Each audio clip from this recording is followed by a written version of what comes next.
Hello, welcome back to my channel. I'm Julianne and this is the recap for month 24 of my TBR 0 project. If you're new here, I highly recommend you watch some of my other videos. I especially recommend you watch my last rule change video so that you understand the rules of my project and how I'm doing it. But here we are. We are 2 years into this project. 2 years in, and it has been a journey. There have been times where I've been frustrated by my progress and there have been times when I've been delighted by my progress. I think up until the most recent rule change, I was largely frustrated by my progress, but since the last rule change, I have been reading 2 books from my TBR for every one book that's not from my TBR, and I've made so much faster progress, I am quite happy. So, with that in mind, let's talk about what I read in June 2025. So I kicked off the month by reading this very old proof copy of Darkmere by Helen Maslin. It follows a girl who goes with a boy who she's got a big thing for to his castle that he somehow inherited, and discovers that everything there is not quite as fun and light as she'd hoped it would be.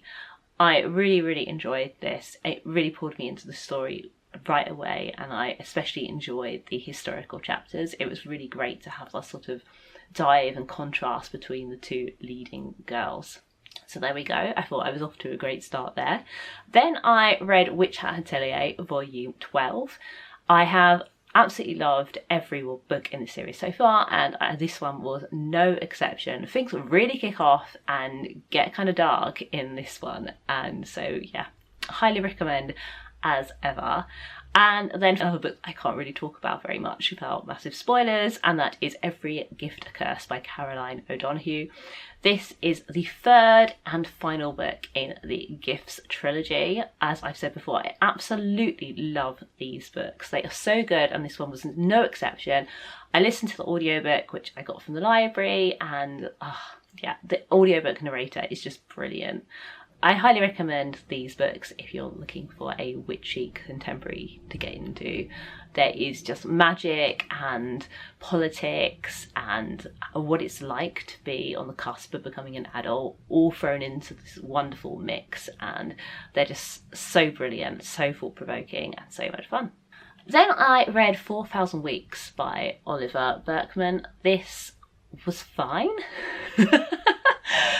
A lot of people have raved about this book. I've seen a lot of praise, a lot of hype. I really like time management books that take the angle of you finding the things that you really want to do in your life and figuring out how to devote your time to those rather than, you know, all the other stuff that can get in the way. And so I was interested to read this because it seemed like it was kind of positing itself as a more highbrow version of one of those, but honestly, I didn't get anything out of this that I hadn't already got out of a Laura Vanderkam book, you know, and I think there was actually more practical advice in a Laura Vanderkam book, so there we go. It also makes some presumptions about the thought processes of earlier humans, which I found a bit odd, you know, like the idea that they experienced time in a very different way and didn't get bored with life or have higher aspirations. If you have read this and you felt like you didn't get that much out of it, or you want something that's a little bit more practical and personal and more about, you know, all the glorious possibilities of things you could do in your life, definitely read Off the Clock by Laura Vanderkam.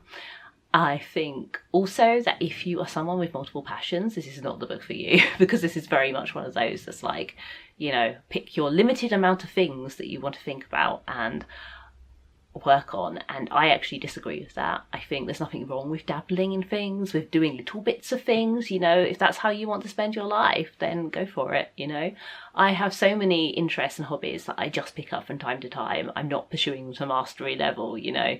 That's not what I'm doing them for. Then I read Top Marks of Murder by Robin Stephens, another great entry in the Murder Most Unladylike series. I really enjoyed being back at Deep Dean and seeing how the change in the relationship and the, I guess, maturing, the kind of personal development on the part of Daisy and Hazel and how they relate to each other affects their larger friendship group.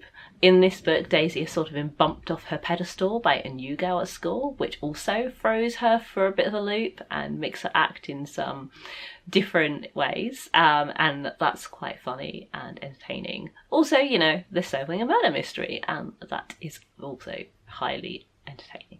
Then I read The Dispossessed by Ursula Guin, which I borrowed from the library. I borrowed it in print, but I can't wave it at you because I had to take it back. I actually read this sort of for book club, so I couldn't get it actually read before book club. A lot of stuff came up and then I couldn't go to book club, so I ended up just sort of keeping hold of it and reading it for my own pleasure afterwards. And oh my god, if only I could have gone to book club, because this is such an interesting book.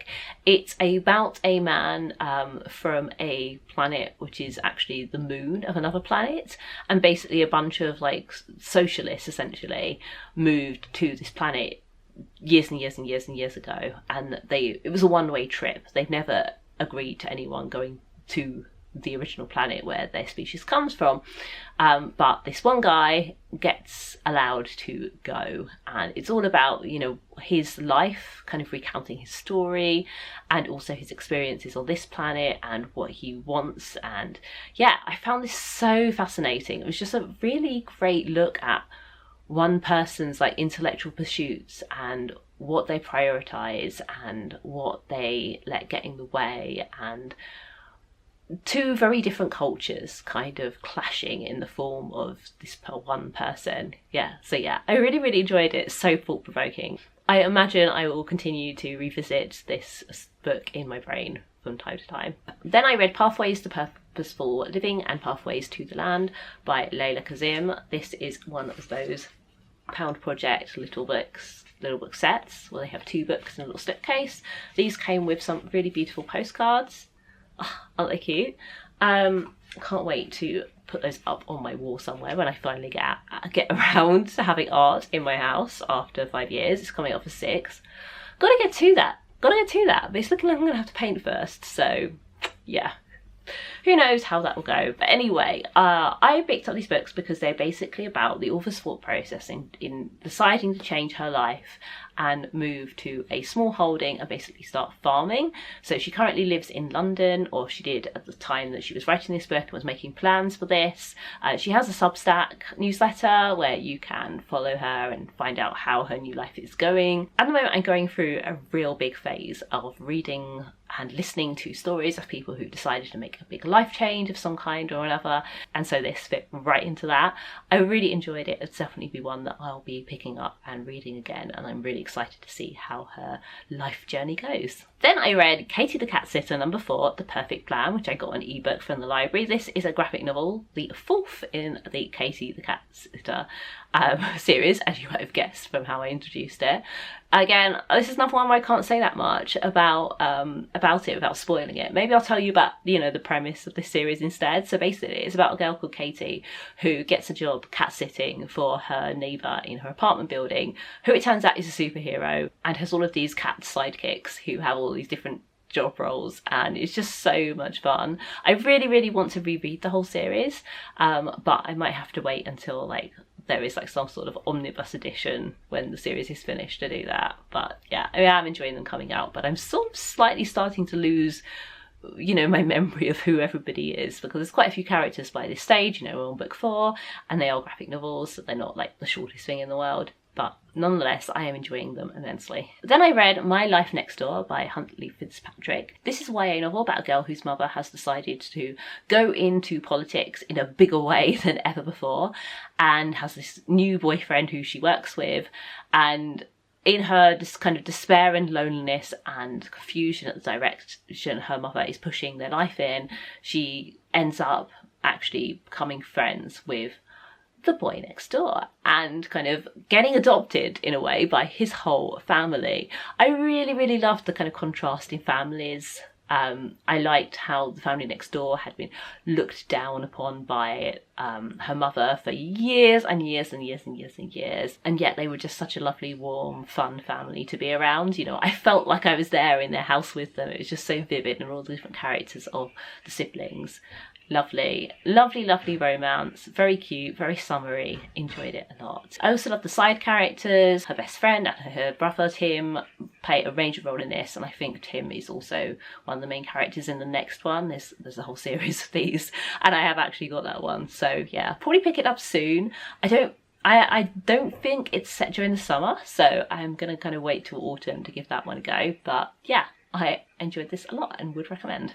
So there we go, that is my June reading for 2025, and it is time for everybody's favourite bit, the tally.